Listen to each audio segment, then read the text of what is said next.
Welcome to Design with Miyoshi. We're going to do a little bit of architecture with Revit. And here's Revit. It takes a while to start up. It's a big program.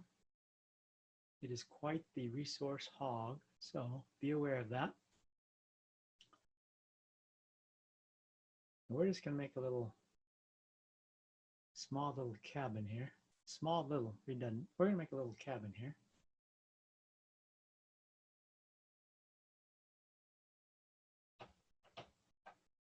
That looks like I'll have to fix that.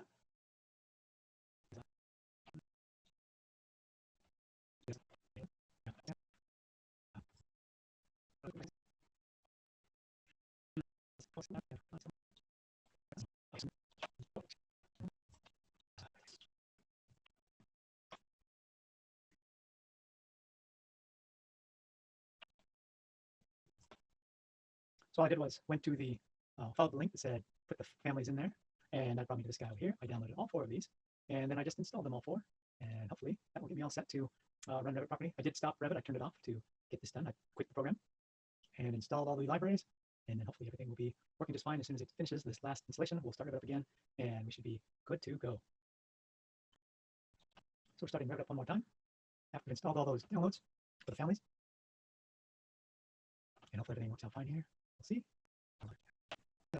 We'll just close that up. Maybe we'll do that later. Who knows? I am signed in still, which is good. And then this is good. It's a good start. And we'll just make a new project. This is new, so I'll just do a new model.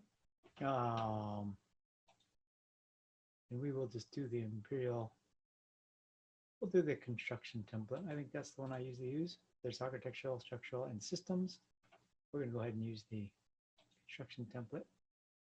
We'll just do a project. Notice on the top, you see all kinds of fun stuff here.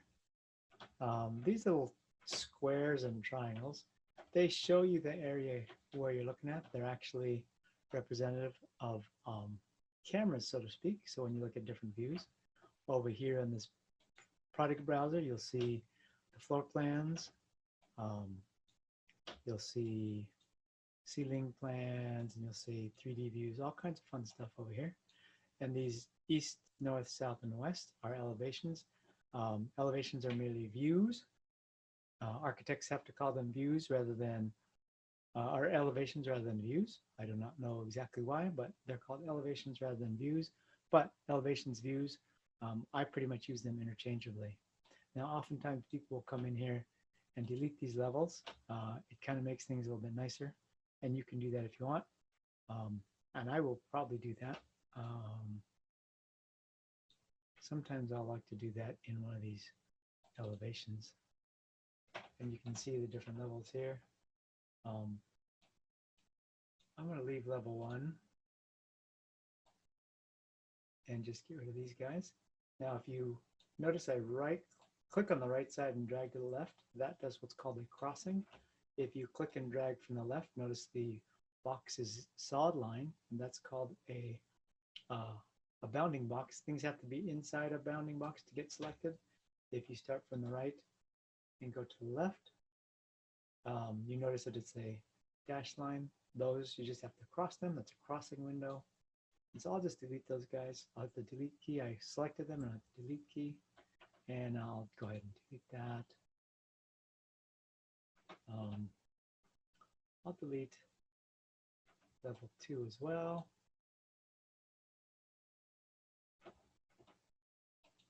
And then I will change the roof to be 10. So I'll just change this, and you can go ahead and click on that and just put 10 feet.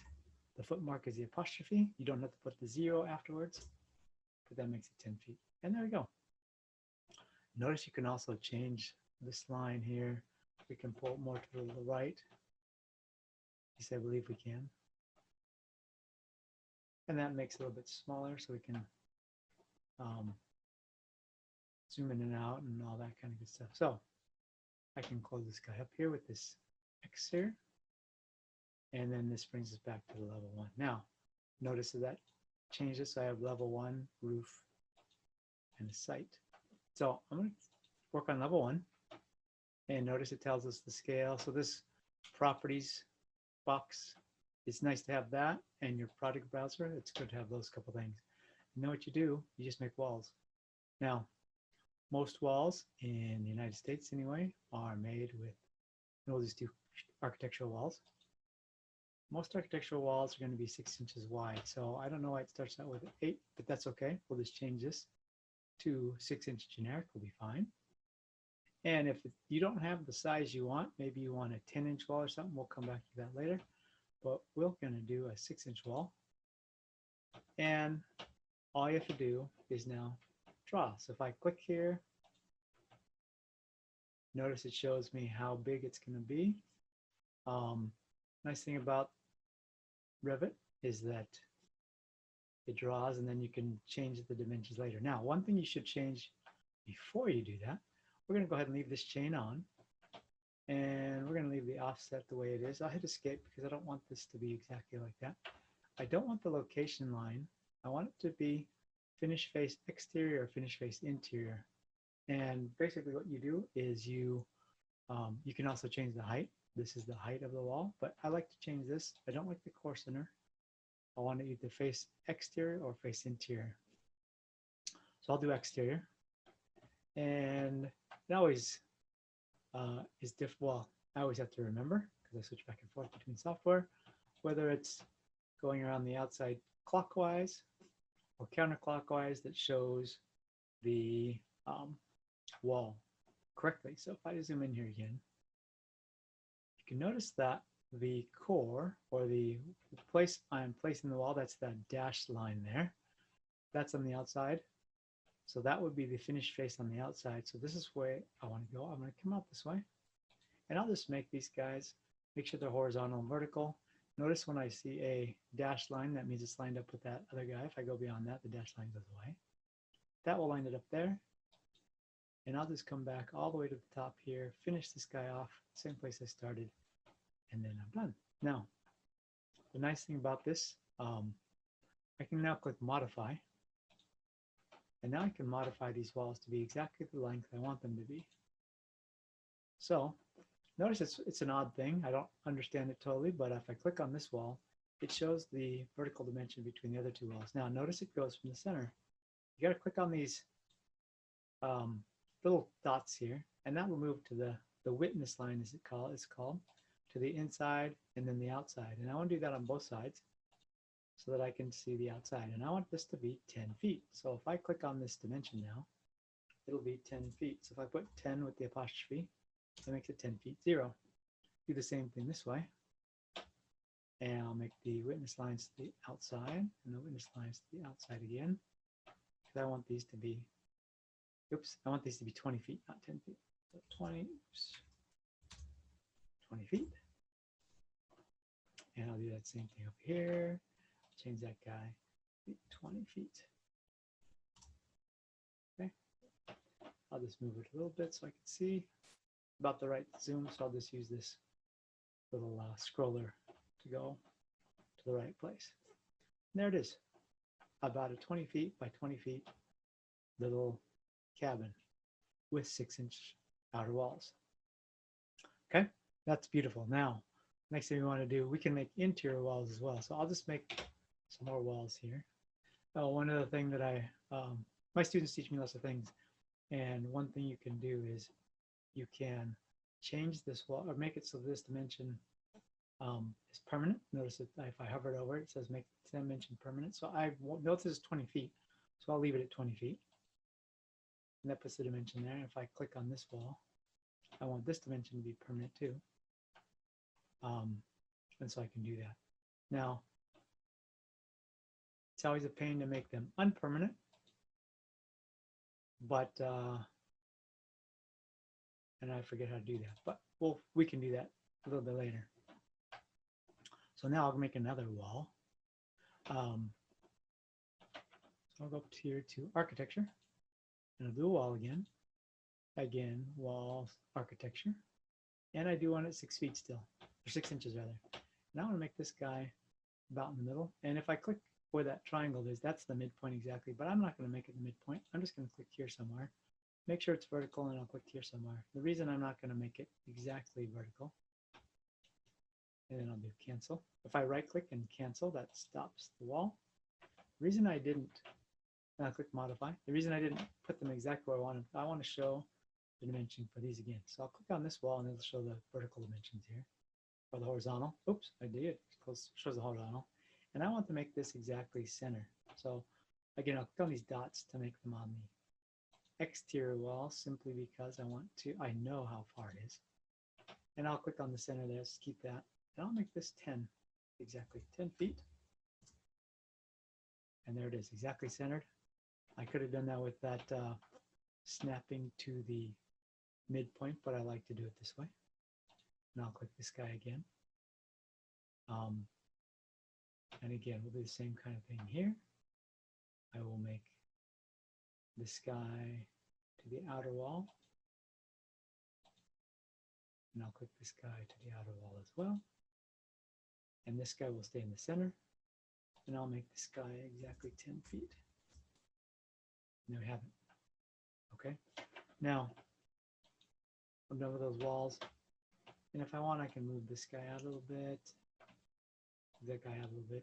Now, for some reason, you thought, hey, this is wrong. I don't want this to be 20. If I double click on this guy now, notice there's nothing you can actually change. So, can't remember exactly how to do it. Figure this out. If I want to make that exactly, I could do that. I have to do. See if I can remember.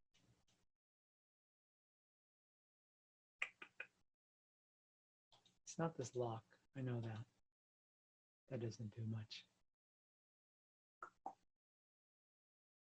do I change? Oh, if I want to make this guy so I can change it again, I just have to delete it.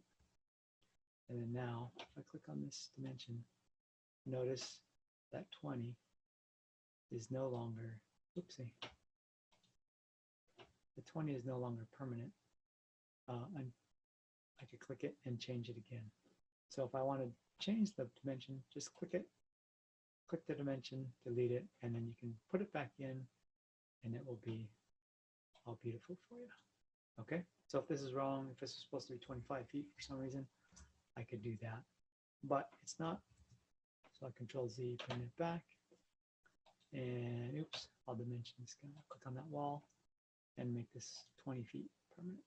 Move that down a little bit so we can see it better. There we have it. All right, now again, if I want to make, I can show these lines too. And I may as well make that guy permanent. And we'll move this out too. Same thing with this one. We'll make this permanent. And we'll move it, oops, wrong. Control Z. We'll move the dimension out this way.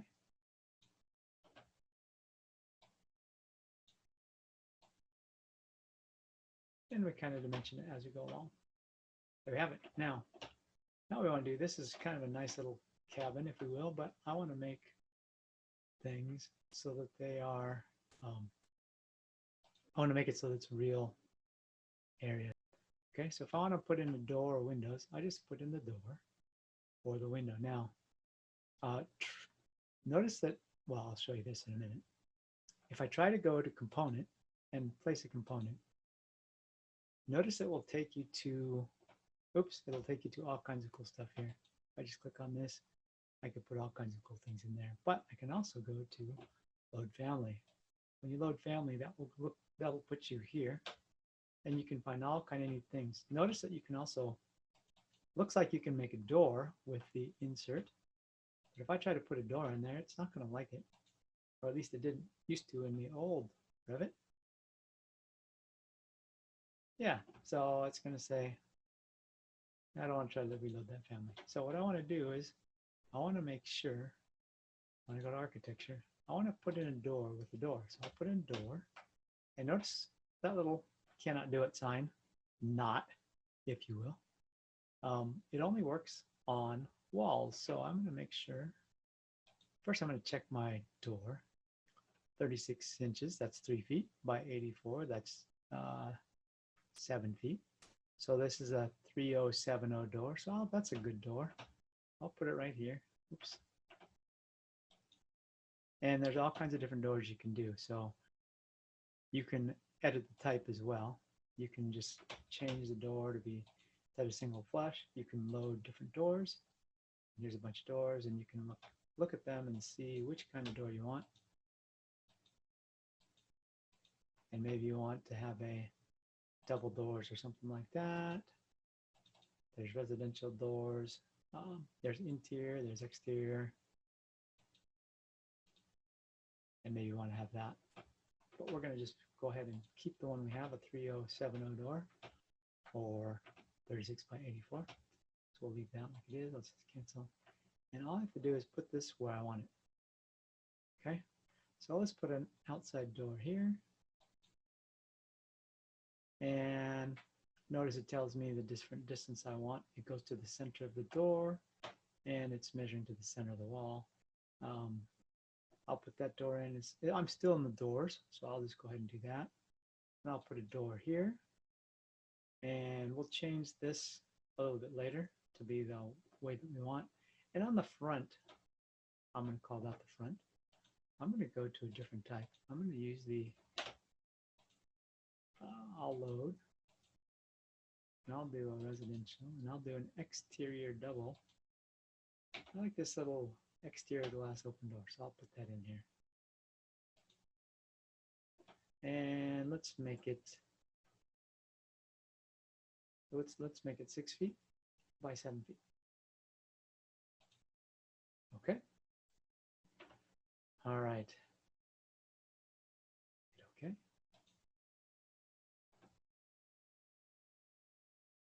And that looks good. We'll hit okay. And then we'll put that right in here, somewhere around. Let's just put it right in the middle. Or somewhere around here anyway. Yeah, we'll put it here. Now, once I do that, I can hit the modify. And now I can place these guys the way I want them, including this door. I want it to be the door to open this way. So if you click on this arrows, that says which way it's going. That opens it that way. This flip instance, that actually opens it left or right. So I'll put it there. And if you notice, it goes to the center of the door. I can change this to be, closer to that. So if I want, I can either drag this door just a little bit to the left. Oops. Oh, there you go. Drag that guy to the left. And that's good. I'll leave that there. If I want to drag this guy, I can do the same thing. I can open it to the outside, open it to the inside. There's no flip in a double door, so I'll leave it like that.